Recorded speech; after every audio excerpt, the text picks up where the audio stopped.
My name's Ayla Tase. I'm from Nairobi, Kenya. I'm the president of Lifeway Mission based in Nairobi, Kenya, as well serve as director for New Generation East Africa region. My topic of this seminar is on developing discipleship materials. Why is this important? When you make disciples, you need to have a content that will help you to make disciples for Jesus. Jesus called us to make disciples as his disciples. And for this reason, so many churches, mission organizations have attempted to obey that command of Jesus that he said, go and make disciples. But yet the challenge that we have today is that many of these ministries or organizations are unable to make disciples because we lack materials that fit to make others to be Jesus' disciples. In this workshop, I want us to explore together and learn together on the process of developing discipleship material that can help us to make others to be Jesus' disciples until we will see the world becomes Jesus' disciples. Under this, we will look at 3 stages of developing discipleship material. The first stage is the preparation stage. This stage addresses on the things that we need to know before we start developing that discipleship material. The second stage is the stage of organizing our materials into sessions and different topics that addresses the needs of the new disciples, what a disciple maker needs to understand and know, and the content that he has to handle. In the third stage, we will look at different principles that we need to have in mind in developing discipleship material. I invite you to be on this journey with me as we learn together to develop this discipleship material. As we have earlier shared, that the first stage of developing discipleship material is preparation. Preparation has to do with 4 things that anybody who wants to prepare discipleship material needs to have in mind. Number 1, it's prayer.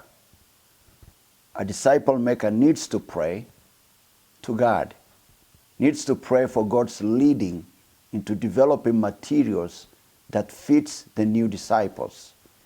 We cannot just wake up early in the morning and start thinking on what to feed a child. A newborn baby, a mother knows how to wean. Weaning is the early stage. And for any disciple maker, we need to be praying. We need to know the mind of God, the leading of the Spirit of God, so that the Spirit of God will lead us to the best content or to the best food that we can give to a newborn baby. Because a new disciple needs to learn a new thing, and if we can't pray, then we will really not get to know God's mind and the leading of the Holy Spirit in this area. And so the first step in this is prayer. We need to engage in God in prayers. The second thing is getting to know your audience or getting to know your target people group. In the context of reaching the unreached people groups, it's not just easy for us to wake up and feed them on bones and hard food when they have just heard about Jesus Christ, when they're just coming to Jesus now. That is why it's important to get to know where they are in their spiritual journey. What do they know, what they don't know? What is the level of their education? What is the economies that they have? What are the challenges? Are they Muslim background or Hindu background? We need to know all these things before we start thinking of developing discipleship material. Getting to know your audience is important. or even sometimes age. Because whatever we give to children is different from what we give to adults, the way they understand things. That is why it's important that any disciple maker who wants to develop a discipleship material needs to understand their audience. And I've seen that many people wanting to take a material from there and thinking that it applies to that group just the same way. And this is not true, because we have people who are oral learners. They have people who have educational background. There are others who have different kind of setup. And so if you really don't understand the audience that you have, it will be very difficult to develop this discipleship material.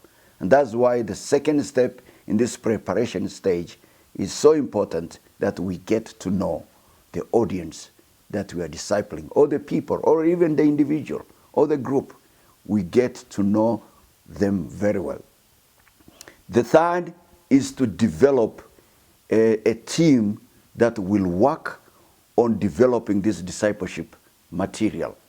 This team has to be the team of people who have experience of working among this target people group, or among this community, or the kind of person that you want to disciple. This team are the team that can brainstorm, can think together, can pray together. They can get to know the details of this people group. And that is why it is critical that a team will be helped to develop around this idea of developing discipleship material. It is important that one person sitting alone and trying to develop really cannot come up with all the issues that you need to address within the discipleship process of this target people group. That is why anybody who is championing in the development of discipleship material needs to bring people, especially people who have experience of this people group. I've seen people around the world trying to go online and download materials that sometimes doesn't fit, even the stories, even the issues. It doesn't address. And that is why it is important that you get the people who have lived among these people, or somehow they have knowledge or ideas. We can borrow ideas from other tribes or other people groups, but yet, even with that, it doesn't mean that the issues that in that tribe is the same issues that this tribe is having. And that's why it is critical that when you bring these people, these leaders, or develop this team will have a knowledge and understanding of this specific people group. The fourth is now at the stage of being able to analyze. This group will be able to come together, look at the issues, and start analyzing issues that they need to address in the discipleship process of this people group. Now that you have a team, this team will be collecting and looking at all the things, the challenges that these tribes have. Sometimes they have certain worldviews that the scriptures need to address, or sometimes they have a set of beliefs that in the discipleship process you need to work on. That is how you can be getting your topics or your sessions in the discipleship material. Otherwise, if you are not able to collect, to analyze, and by looking at the things that these tribes are having, or people group or target group are having, then you will come up with something that you think fits them and may not be. Many discipleship materials that people are using today in the ministry do not address either the spiritual need or the physical needs of the people groups.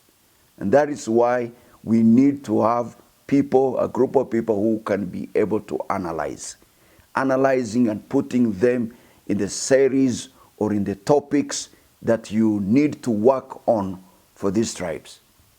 Now, these four things are important in this first step of preparing yourself to develop discipleship material. You don't need to rush into this, because the more time you take, the more you will understand the needs of this people group. Thank you.